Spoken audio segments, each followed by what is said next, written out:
नमस्कार दोस्तों, स्वागत है आपका आपके अपने YouTube चैनल जीएस जीनियस में। जैसा कि आप स्क्रीन पर देख रहे हैं, visa of 300 plus international students revoked, more expected. कहने का तात्पर्य है कि 300 से अधिक जो अंतर्राष्ट्रीय विद्यार्थी हैं उनके वीजा को निरस्त किया जा चुका है और ये आशा की जा रही है कि अभी इसमें और लोग शामिल होंगे, अभी और विद्यार्थियों का वीजा निरस्त होगा। स्वाभाविक सी बात है, ये जो घटना है वो यूएसए की है और यूएसए पिछले कुछ महीने से, लगभग 1 महीने से ऐसे विद्यार्थियों को छांट रहा है जिन्होंने पिछले 2-3 वर्षों में कभी ना कभी कैंपस में कुछ प्रोटेस्ट, एजिटेशन या तोड़फोड़ या किसी ऐसी एंटी यूएस एक्टिविटी में इन्वॉल्व रहे हैं या उन्होंने कोई ऐसी लाइन पकड़ी है जो यूएसए की जो पॉलिटिकल लाइन है उससे अलग है। तो ऐसे सभी विद्यार्थियों को छांटा जा रहा है और उनके वीजा निरस्त किए जा रहे हैं और उनको वापस उनके देश भेजा जा रहा है। कई भारतीय विद्यार्थी भी उनकी इस पॉलिसी की चपेट में आ गए हैं। क्या है पूरा मामला, क्यों ये नौबत आई, इन सब चीजों को इस वीडियो में डिटेल से समझने का प्रयास करेंगे। लेकिन इससे पहले कि हम अपना वीडियो शुरू करें, आपसे हमारी रिक्वेस्ट है कि अगर आप हमारे चैनल पर नए हैं और आपने अभी तक हमारा चैनल सब्सक्राइब नहीं किया है तो आप हमारा चैनल सब्सक्राइब कर लीजिए, क्योंकि हमारे चैनल पर इसी प्रकार की आपके आसपास की देश दुनिया की जो छोटी छोटी खबरें हैं उनको छोटे से वीडियो के माध्यम से प्रस्तुत किया जाता है। तो चलिए मित्रों, देखते हैं। ये अभी 2 से 3 हफ्ते हुआ है और ट्रंप एडमिनिस्ट्रेशन ने, ट्रंप प्रशासन ने यह निर्णय लिया है कि वो ऐसे अंतर्राष्ट्रीय विद्यार्थियों को छांटेंगे जिन्होंने कभी एंटी अमेरिकन या एंटी इजराइल जो धरना प्रदर्शन है, विरोध है, या जो जब इजराइल हमास कॉन्फ्लिक्ट चल रहा था तब फेसबुक पे कुछ ऐसा लिखा, या कैंपस में कुछ नारेबाजी की, या कैंपस के बाहर उन्होंने कोई पोस्टरबाजी की। इन सब चीजों को लेकर के ऐसे विद्यार्थियों की धरपकड़ चल रही है, चाहे वो किसी भी देश के हों, चाहे नाटो के हों, चाहे गैर नाटो के हों। लेकिन अगर वो इंटरनेशनल स्टूडेंट्स हैं तो इस समय वो यूएसए की जो ट्रंप एडमिनिस्ट्रेशन है उसकी रडार में है। ये जो स्टेट ऑफ द सेक्रेटरी जो मार्को रूबियो हैं, जैसे कि भारत में गृह मंत्री होता है वैसे ही एक बहुत महत्वपूर्ण पद है यूएसए में मार्को रूबियो का। उन्होंने पहले ही अनाउंस कर दिया था कि ऐसे जितने भी स्टूडेंट्स पकड़े जाएंगे उन सब लोगों के वीजा रिवोक कर देंगे, हम निरस्त कर देंगे। मैंने अपने पिछले वीडियो में इनका एक स्टेटमेंट बताया था जिसमें इन्होंने कहा था कि हम छात्रों को वीजा देते हैं पढ़ने के लिए, ना कि सामाजिक आंदोलनकारी और सामाजिक कार्यकर्ता बनने के लिए।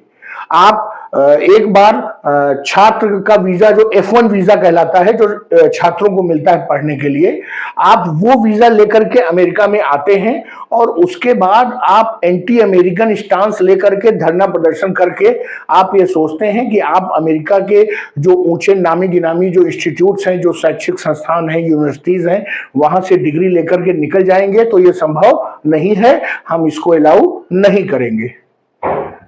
जो गवर्नमेंट सोर्सेज हैं यूएसए में, उनका ये कहना है और मीडिया में भी ये खबरें चल रही हैं कि 300 से अधिक ऐसे जो अंतर्राष्ट्रीय विद्यार्थी हैं उनको छांटा जा चुका है और उन सभी के वीजा निरस्त किए जा चुके हैं। उनकी यूनिवर्सिटीज को बताया जा चुका है और यूनिवर्सिटीज से कहा गया है कि वो उन छात्रों को भी इसके बारे में सूचित कर दे।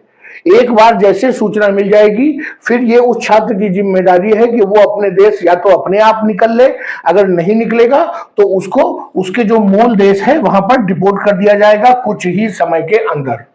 इस मामले में यूएस एडमिनिस्ट्रेशन बहुत सख्त है। जो सेक्रेटरी ऑफ द स्टेट हैं उन्होंने जो भी ये कहा है, इसके कारण जो है छात्रों में बहुत ही ज्यादा डर व्याप्त हो गया है।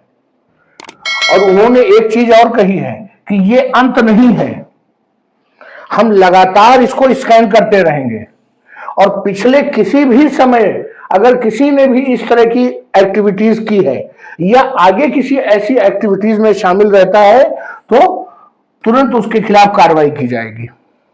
आप समझ सकते हैं कि जो छात्र जीवन होता है वो बड़ा ही जो एडवेंचरस होता है। कभी तो हम अपनी इच्छा से और कभी बिना इच्छा के इस तरह की गतिविधियों में शामिल ही हो जाते हैं।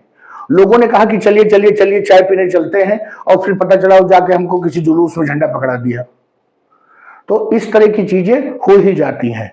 अब ये सभी छात्र जिन्होंने नोइंगली अननोइंगली कभी किसी एजिटेशन में खड़े हुए, उनको डर है कहीं कोई फोटो न खींच ली गई हो, कभी इस तरह की कोई फोटो फेसबुक पे ना अपलोड कर दी गई हो, तो सभी छात्र डरे हुए हैं।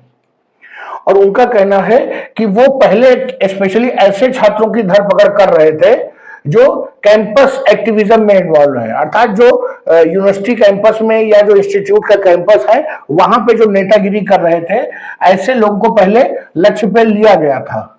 लेकिन बाद में इसको और विस्तारित कर दिया गया और ये देखा गया कि सिर्फ ऐसे छात्र ही नहीं जिन्होंने फिजिकली पार्टिसिपेट किया था किसी धरने प्रदर्शन में, बल्कि वो ऐसे लोगों को, ऐसे विद्यार्थियों को भी पकड़ा जा रहा है जिन्होंने कोई भी anti national, anti American, anti Israel या और भी किसी प्रकार का जो अमेरिका की जो राजनीतिक दिशा है उसके विरुद्ध जाकर के कोई भी पोस्ट अपलोड की है, लाइक किया है, शेयर किया है या उस पर कमेंट किया है, ऐसे सभी छात्रों का वीजा रिवोक कर देगा अमेरिका।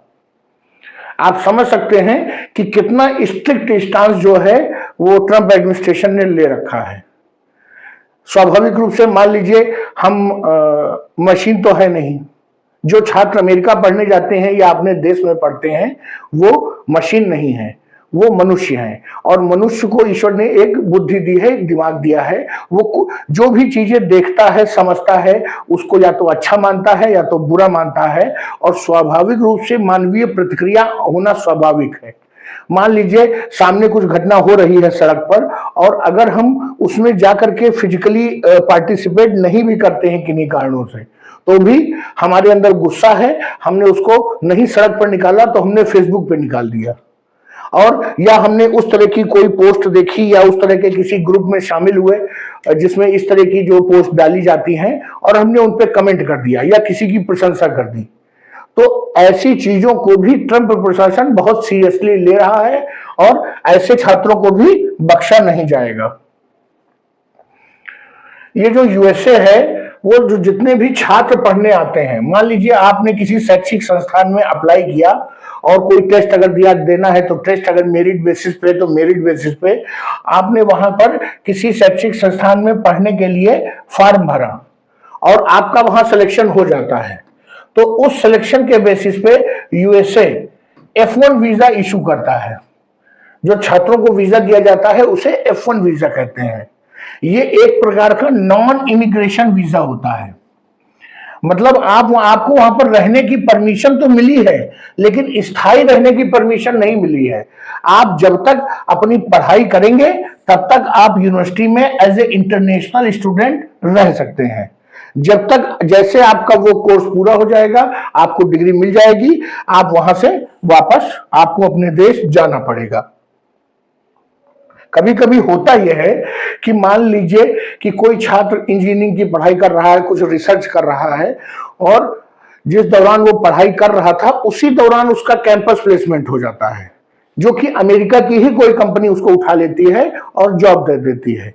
उस परिस्थिति में उसको एक अगला वीजा, जो कि जो काम करने वाले कामगार होते हैं, जो वहां पर वर्किंग प्रोफेशनल्स होते हैं, उन लोगों के लिए जो वीजा होता है वो नया वीजा इशू हो जाता है और ये वीजा अपने आप समाप्त हो जाता है।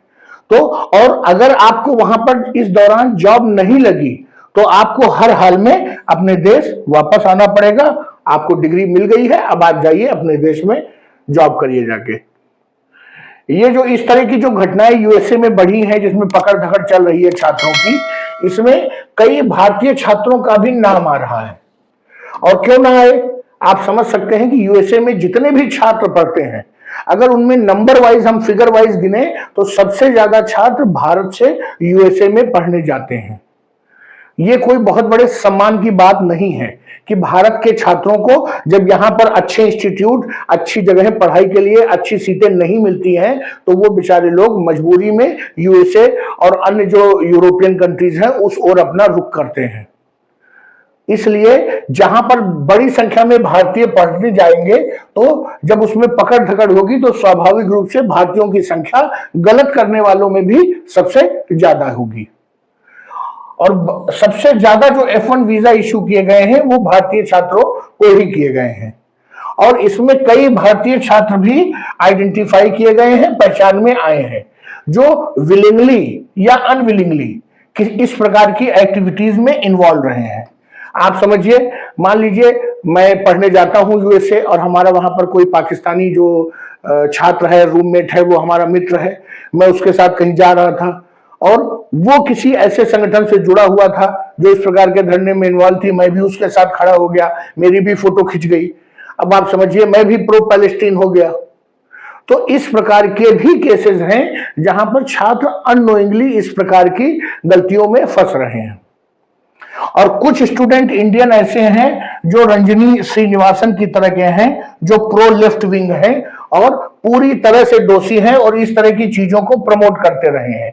ये जो रंजनी श्रीनिवासन है, इनका वीडियो अभी कुछ दिन पहले वायरल हुआ है, जब ये यूएस से कनाडा डिपोर्ट की जा रही थी। ये वहां पर अपनी डॉक्टरेट की पढ़ाई कर रही थी, अर्थात पीएचडी परस्यू कर रही थी और इनको जबरदस्ती कनाडा डिपोर्ट कर दिया गया और इनका जो स्टूडेंट वीजा था वो रिवोक कर दिया गया, क्योंकि इन्होंने जब ये यूएस हमास और इजराइल का जो कॉन्फ्लिक्ट शुरू हुआ था, तब इन्होंने, इनके ऊपर आरोप है कि इन्होंने हमास को जो है सपोर्ट करने के लिए फिजिकली भी प्रोटेस्ट में इन्वॉल्व रही थी और बहुत कुछ उल्टा सीधा इन्होंने अपने फेसबुक अकाउंट पर भी लिखा था, इसलिए इनके खिलाफ कार्रवाई की गई है। तो इस प्रकार के कई भारतीय हैं। एक और नाम है भारतीय स्टूडेंट का, उसका नाम है मोहम्मद खलील। ये वो पीएचडी कर रही थी और ये केवल ग्रेजुएट स्टूडेंट थे, लेकिन ये नेता बड़े थे, उससे भी बड़े, रंजनी श्रीनिवासन से भी। ये पूरा जो मूवमेंट है, जो पूरा प्रोटेस्ट है, उसके लीडर ही यही थे, पूरा नेतृत्व तो यही कर रहे थे प्रोटेस्ट का। और इनका भी वीजा रिवोक हो गया है, अब ये भी मुंह पकड़ के अपना वापस आएंगे। जितने भी इंटरनेशनल स्टूडेंट्स हैं, इंक्लूडिंग इंडियंस, उन सभी पर ये जो है खतरा मंडरा रहा है कि अगर उनसे जुड़ा कुछ भी इस प्रकार का मैटर निकल के आता है तो वो बैक टू पवेलियन हो जाएंगे। सभी छात्र इसमें डरे हुए हैं कि कहीं ऐसा ना हो उनका भी वीजा रिवोक हो जाए और उन्होंने जो अपने 2-4 साल कीमती वर्ष पढ़ाई लिखाई पे दिए हैं वहां यूएसए में, वो डिग्री मिले बिना ही उनकी अधूरी डिग्री छूट जाए और उन्हें वापस जाना पड़े और इधर जो 2-3 सालों में जो उनका पैसा लगा है, जो आने जाने में खर्च हुआ है, वो सब कुछ डूब जाए। तो मित्रों, अपने जो पिछले वीडियो में भी मैंने आपको बताया था कि जो भी छात्र वहां पर जाते हैं या आने वाले वर्षों में जाएंगे, ये उनकी जिम्मेदारी है कि अपने अधिकारों को, अपने सीमित अधिकारों को पहचाने और उसी के हिसाब से बिहेव करें। अगर पढ़ने गए हैं तो पढ़ाई लिखाई करें, अगर नेतागिरी करनी है तो भारत में उसका बहुत स्कोप है। नेतागिरी करने के लिए आप यहीं अपने देश में रुकिए और बहुत सी पॉलिटिकल पार्टीज हैं जो नवयुवकों की तलाश में हैं, यहीं पर रुक करके नेतागिरी करिए। चलिए मित्रों, वीडियो को यहीं समाप्त करते हैं। आपको हमारा ये प्रेजेंटेशन, हमारा ये वीडियो अच्छा लगा हो तो वीडियो को लाइक करिए, चैनल को सब्सक्राइब करिए। धन्यवाद।